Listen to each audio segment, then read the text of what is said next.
ಕ್ರಿಸ್ತನನ್ನು ಪ್ರತಿಫಲಿಸುವಂತೆ ನಿಮ್ಮ ಆತ್ಮಗಳನ್ನು ವಾಕ್ಯದಲ್ಲಿ ಬಲಪಡಿಸುವ ಅನುದಿನದ ಧ್ಯಾನ. ಇಂದಿನ ಧ್ಯಾನದ ಶೀರ್ಷಿಕೆ, ಉದ್ದೇಶದ ಆಧಾರದ ಮೇಲೆ ವಿಧವೆಯ ನಾಣ್ಯಗಳನ್ನು ಮೌಲ್ಯ ಮಾಡುವುದು. ಈ ದಿನದ ದೇವರ ವಾಕ್ಯ, ನಿಮಗೆ ಸತ್ಯವಾಗಿ ಹೇಳುತ್ತೇನೆ, ಈ ಬಡ ವಿಧವೆ ಎಲ್ಲರಿಗಿಂತಲೂ ಹೆಚ್ಚು ಹಾಕಿದ್ದಾಳೆ. ಲೂಕ 21ನೇ ಅಧ್ಯಾಯ 3ನೇ ವಚನ. ದೇವರ ಬೊಕ್ಕಸಕ್ಕೆ 2 ಕಾಸುಗಳನ್ನು ಹಾಕಿದ ಬಡ ವಿಧವೆಯು ಪ್ರೀತಿ, ನಂಬಿಕೆ ಮತ್ತು ದಯೆಯ ಗುಣಸ್ವಭಾವಗಳನ್ನು ತೋರಿಸಿಕೊಟ್ಟಿದ್ದಾಳೆ. ನಿಶ್ಚಿತವಲ್ಲದ ಭವಿಷ್ಯವನ್ನು ದೇವರ ಕಾಳಜಿಗೆ, ದೇವರ ಚಿತ್ತಕ್ಕೆ ಬಿಟ್ಟು ಅವಳು ತನ್ನಲ್ಲಿದ್ದ ಎಲ್ಲವನ್ನೂ ಕೊಟ್ಟಳು. ಅವಳ ಅಲ್ಪ ಕಾಣಿಕೆಯನ್ನು ನಮ್ಮ ರಕ್ಷಕನು ಆ ದಿನ ಬೊಕ್ಕಸಕ್ಕೆ ಹಾಕಿದ ಎಲ್ಲರಿಗಿಂತಲೂ ಹೆಚ್ಚಿನದು ಎಂದು ಹೇಳಿದನು. ಅವಳ ಕಾಣಿಕೆಯ ಮೌಲ್ಯವನ್ನು ನಾಣ್ಯದ ಮೌಲ್ಯದಿಂದ ಪರಿಗಣಿಸಲಾಗಿಲ್ಲ, ಆದರೆ ಅವಳನ್ನು ಉತ್ತೇಜಿಸಿದ ಪರಿಶುದ್ಧವಾದ ಉದ್ದೇಶದಿಂದ ಅದನ್ನು ಅಳೆಯಲಾಗಿದೆ, ಇಲ್ಲವೇ ಪರಿಗಣಿಸಲಾಗಿದೆ. ಈ ಶ್ರದ್ಧಾಪೂರ್ಣ ಕಾಣಿಕೆಯ ಮೇಲಿರುವ ದೇವರ ಆಶೀರ್ವಾದವು ಅದನ್ನು ಉತ್ತಮ ಫಲಗಳ ಮೂಲವನ್ನಾಗಿ ಮಾಡಿದೆ. ಈ ವಿಧವೆಯ ಸಣ್ಣ ಕಾಣಿಕೆಯು ತಲತಲಾಂತರಗಳಿಂದ ಹರಿಯುವ ತೊರೆಯಂತಿದ್ದು, ಕಾಲ ಕಳೆಯುತ್ತಾ ಅದರ ಹಾದಿಯಲ್ಲಿ ಅದು ಅಗಲವಾಗುತ್ತಿದ್ದು ಆಳವಾಗುತ್ತಿದ್ದು, ಸತ್ಯವು ಹರಡುವುದಕ್ಕೆ ಮತ್ತು ನಿರ್ಗತಿಕರ ಕಷ್ಟ ನಿವಾರಣೆಗೆ ಸಾವಿರಾರು ದಿಕ್ಕುಗಳಲ್ಲಿ ಅದು ಕೊಡುಗೆಯಾಗಿದೆ.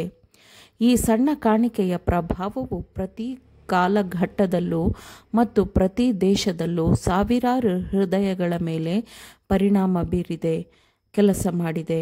ಅದರ ಪರಿಣಾಮವಾಗಿ ಅಸಂಖ್ಯಾತ ಉಡುಗೊರೆಗಳು ದೇವರ ಭಂಡಾರಕ್ಕೆ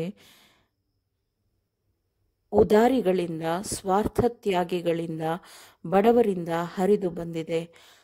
ಅವಳ ಮಾದರಿಯು ಪ್ರೀತಿ ಇಲ್ಲದವರನ್ನು, ಸ್ವಾರ್ಥಿಗಳನ್ನು ಮತ್ತು ಸಂದೇಹವಾದಿಗಳನ್ನು ಸತ್ಕಾರ್ಯಗಳನ್ನು ಮಾಡುವಂತೆ ಪ್ರೇರೇಪಿಸಿದೆ ಮತ್ತು ಅವರ ಉಡುಗೊರೆಗಳು ಅವಳ ಕಾಣಿಕೆಯ ಮೌಲ್ಯವನ್ನು ಹೆಚ್ಚಿಸಿವೆ. ಉದಾರತೆಯು ನಿರ್ಲಕ್ಷಿಸಬಾರದ ಕರ್ತವ್ಯವಾಗಿದೆ. ಆದರೆ ಶ್ರೀಮಂತರಾಗಲಿ ಬಡವರಾಗಲಿ ಯಾರಾದರೂ ಸರಿ, ತಮ್ಮ ಕ್ರೈಸ್ತೀಯ ಗುಣಸ್ವಭಾವದ ದೋಷಗಳಿಗೆ ಉದಾರವಾಗಿ ಕೊಡುವುದು ಪ್ರಾಯಶ್ಚಿತ್ತವಾಗಬಹುದು ಎಂಬ ಚಿಂತನೆಯನ್ನು ಒಂದೇ ಒಂದು ಕ್ಷಣಕ್ಕೂ ಉತ್ತೇಜಿಸಬಾರದು, ಅದನ್ನು ಮನಸ್ಸಿನಲ್ಲಿ ಇಟ್ಟುಕೊಳ್ಳಬಾರದು. ನನಗಿರುವುದೆಲ್ಲವನ್ನು ಅನ್ನದಾನ ಮಾಡಿದರೂ, ನನ್ನ ದೇಹವನ್ನು ಸುಡುವುದಕ್ಕೆ ಒಪ್ಪಿಸಿದರೂ, ಪ್ರೀತಿಯು ನನಗಿಲ್ಲದಿದ್ದರೆ ನನಗೇನು ಪ್ರಯೋಜನವಾಗುವುದಿಲ್ಲ ಎಂದು ಶ್ರೇಷ್ಠನಾದ ಅಪೊಸ್ತಲನು ಹೇಳಿದ್ದಾನೆ. ಪ್ರೀತಿ ಬಹು ತಾಳ್ಮೆಯುಳ್ಳದ್ದು, ಪ್ರೀತಿ ದಯೆ ತೋರಿಸುವುದು, ಪ್ರೀತಿಯು ಹೊಟ್ಟೆ ಕಿಚ್ಚುಪಡುವುದಿಲ್ಲ, ಹೊಗಳಿಕೊಳ್ಳುವುದಿಲ್ಲ, ಉಬ್ಬಿಕೊಳ್ಳುವುದಿಲ್ಲ, ಮರ್ಯಾದೆಗೆಟ್ಟು ನಡೆಯುವುದಿಲ್ಲ, ಸ್ವಪ್ರಯೋಜನವನ್ನು ಚಿಂತಿಸುವುದಿಲ್ಲ, ಸಿಟ್ಟುಗೊಳ್ಳುವುದಿಲ್ಲ, ಅಪಕಾರವನ್ನು ಮನಸ್ಸಿನಲ್ಲಿ ಇಟ್ಟುಕೊಳ್ಳುವುದಿಲ್ಲ, ಅನ್ಯಾಯವನ್ನು ನೋಡಿ ಸಂತೋಷಪಡದೆ ಸತ್ಯಕ್ಕೆ ಜಯವಾಗುವಲ್ಲಿ ಸಂತೋಷಪಡುತ್ತದೆ, ಎಲ್ಲವನ್ನು ಅಡಗಿಸಿಕೊಳ್ಳುತ್ತದೆ, ಎಲ್ಲವನ್ನು ನಂಬುತ್ತದೆ, ಎಲ್ಲವನ್ನು ನಿರೀಕ್ಷಿಸುತ್ತದೆ, ಎಲ್ಲವನ್ನು ಸಹಿಸಿಕೊಳ್ಳುತ್ತದೆ.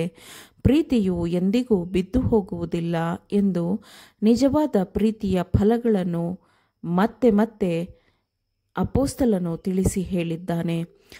ನಾವು ಕ್ರಿಸ್ತನ ಹಿಂಬಾಲಕರೆಂದು ಸ್ವೀಕರಿಸಲ್ಪಡಬೇಕಾದರೆ ನಾವು ಆತ್ಮದ ಫಲಗಳನ್ನು ಹೊಂದಿದವರಾಗಿರಬೇಕು, ಏಕೆಂದರೆ ಅವರ ಫಲಗಳಿಂದ ಅವರನ್ನು ತಿಳಿದುಕೊಳ್ಳುವಿರಿ ಎಂದು ನಮ್ಮ ರಕ್ಷಕನೇ ಹೇಳಿದ್ದಾನೆ. ನಮ್ಮಲ್ಲಿ ದಯಾಪರತೆ ಮತ್ತು ಉದಾರತೆಯ ಮನೋಭಾವವನ್ನು ಬೆಳೆಸಲು ನಾವು ಉಡುಗೊರೆಗಳು ಮತ್ತು ಕಾಣಿಕೆಗಳನ್ನು ಕೊಡಬೇಕೆಂದು ದೇವರು ಕರೆ ಕೊಡುತ್ತಾನೆ. ದೇವರು ತನ್ನ ಉದ್ದೇಶವನ್ನು ಈಡೇರಿಸಿಕೊಳ್ಳಲು ಮನುಷ್ಯರನ್ನು ಅವಲಂಬಿಸಿಲ್ಲ. ಕಾಡಿನಲ್ಲಿರುವ ಸರ್ವ ಮೃಗಗಳು, ಗುಡ್ಡಗಳಲ್ಲಿರುವ ಸಾವಿರಾರು ಪಶುಗಳು ನನ್ನವೇ, ಬೆಟ್ಟಗಳ ಪಕ್ಷಿಗಳನ್ನೆಲ್ಲ ಬಲ್ಲೆ, ಅಡವಿಯ ಜೀವಜಂತುಗಳೆಲ್ಲ ನನಗೆ ಗೊತ್ತುಂಟು. ನನಗೆ ಹಸಿವೆಯಿದ್ದರೆ ನಿಮಗೆ ತಿಳಿಸುವುದಿಲ್ಲ, ಲೋಕವು ಅದರಲ್ಲಿರುವುದೆಲ್ಲವೂ ನನ್ನದಲ್ಲವೇ ಎಂದು ದೇವರು ಪ್ರವಾದಿಯ ಮೂಲಕ ಹೇಳಿದ್ದಾನೆ. ಆಮೇನ್. ದೇವರ ವಾಕ್ಯಗಳನ್ನು ಶ್ರದ್ಧೆಯಿಂದ ಆಲಿಸುವವರು ಮಾತ್ರವೇ ಆಗಿರದೆ ಪಾಲಿಸುವವರು ಆಗಬೇಕೆಂದು ನಿಮ್ಮನ್ನು ಉತ್ತೇಜಿಸುತ್ತೇನೆ. ಪರಿಶುದ್ಧಾತ್ಮನ ಸಹಾಯದಿಂದ ಆಲಿಸಿದ ನಿಮ್ಮೆಲ್ಲರಿಗೂ ಧನ್ಯವಾದಗಳು. ಮತ್ತೆ ದೈನಂದಿನ ಧ್ಯಾನಕ್ಕಾಗಿ ನಾಳೆ ಸಂಧಿಸೋಣ. ಆಮೇನ್.